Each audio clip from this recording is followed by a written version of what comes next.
Let's continue 2.2, poem number 2, Indian Weaver. See the first stanza of the poem.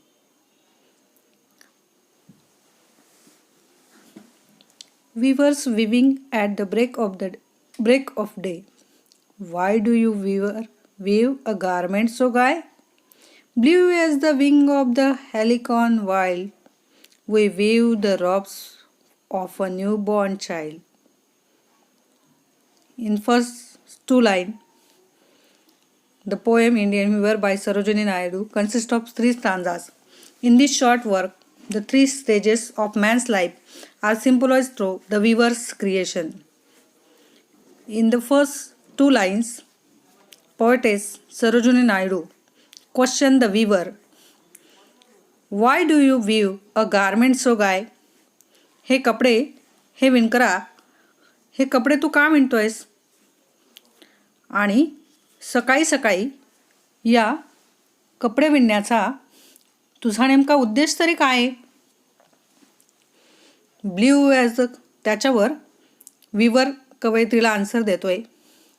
Blue as the wing of a halcyon wild we weave the robe of new born child. Blue as the wing of the halcyon wild we wave the robes of newborn child. Here, helicon wild.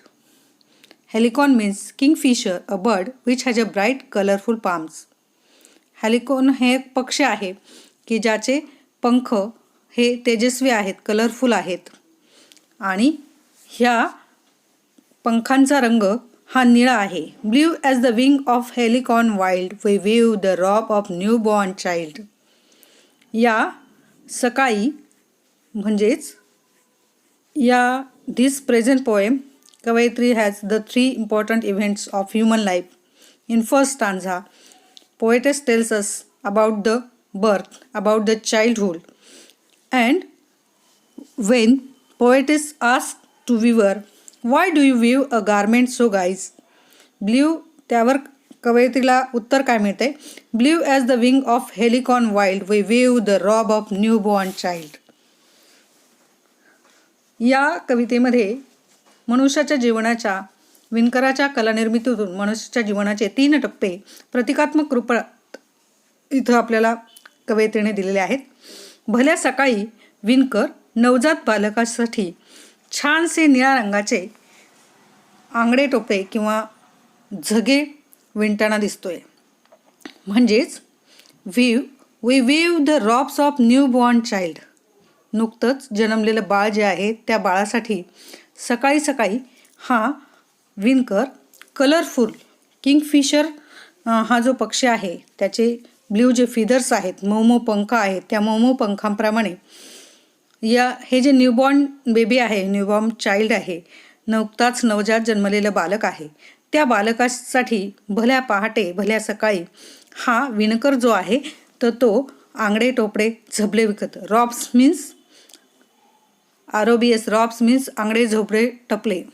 म्हणजे काय की लहान बाळाला जे आंगडा आणि टोपडं घालतात हे सकाळी सकाळीच हा विणकर मिळतोय. See the second stanza. Weavers weaving at fall of night, why do you weave a garment so bright. आता मध्यान्ह झालेलं आहे आणि या मध्यान्हाच्या सेकंड स्टांझामध्ये कवयित्री आपल्याला ॲडल्टहुडचं वर्णन सांगते किंवा तारुण्यावस्था जी आहे या तारुण्यावस्थेचं वर्णन करते. तर during his child moonlight day they are the making for a dead man. The time of symbolise stages of for childhood, prime of life and old age. In the second stanza, poetess ask weaver, why do you weave a garment so bright. हे असे तेजस्वी कपडे किंवा हे असे सुंदर रंगांचे कपडे तू का विणतोयस दुपारी? Plumes means soft feather. Plumes means soft feather. Soft feather म्हणजे मऊ पंख. Like the plume of peacock, purple and green, we weave the marriage veil of queen. आता या सेकंड स्टांझामध्ये कवयित्री जेव्हा त्याला प्रश्न विचारतीये विणकराला, तेव्हा कवयित्रीला तो खूप सुंदर उत्तर देतोय की in the evening they are creating a beautiful purple queen weeding well for a queen. म्हणजेच काय की जी नववधू आहे त्या नववधूसाठी की जसं आपण लग्नामध्ये पाहतो की नववधूला शालू नेसवला जातो आणि हा शालू जो आहे तो त्या शालूचा रंग किंवा ते घातलेले जे कपडे आहेत तर ते पर्म्स ऑफ पिकॉक म्हणजे मोर. या मोराच्या मोरपिसावर जसे रंग आहेत वेगवेगळे, पर्पल असेल, ग्रीन असेल, तर या सर्व रंगांचं मिश्रण या संध्याकाळी we weave the marriage veil of queen. म्हणजेच काय की संध्याकाळी ते राणीसाठी, क्वीन म्हणजे राणी, संध्याकाळी ते राणीसाठी सुंदर चमकदार मोरपिशी रंगाच्या लग्नाचा पोशाख तयार करताना कवयित्रीला दिसतात. In the third stanza,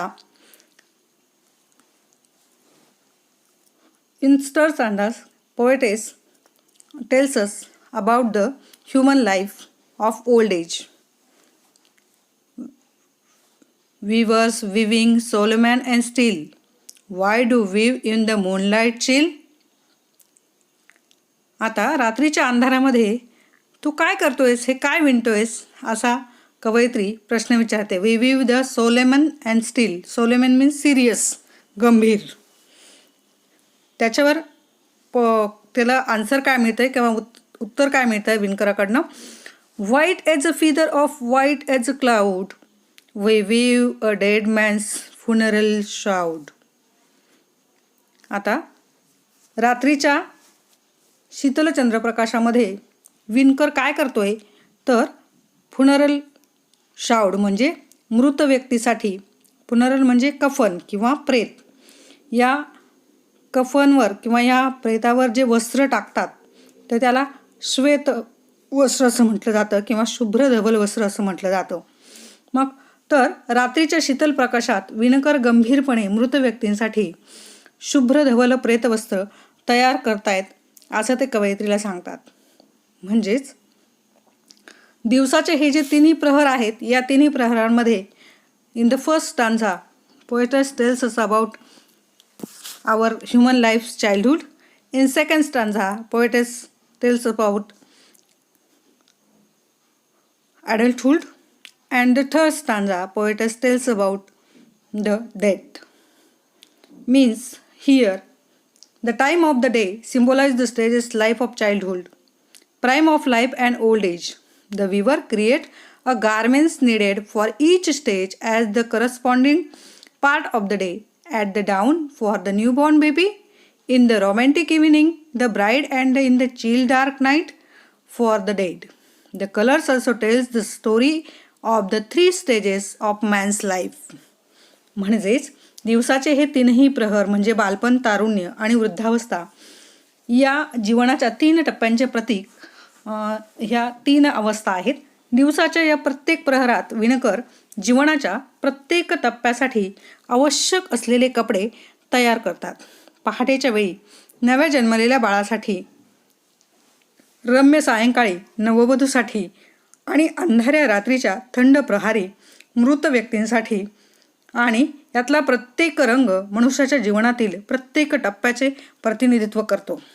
म्हणजेच काय की कवयित्रीला आपल्याला याच्यातनं काय सांगायचं आहे तर each stanza of the poem represent 3 important events of human life. मानवी जीवनातल्या आवश्यक जे टप्पे आहेत त्या टप्प्यांचं वर्णन कवयित्रीने या रंगांच्या माध्यमातून आणि या विणकरांच्या माध्यमातून आपल्यासमोर मांडलेले आहे.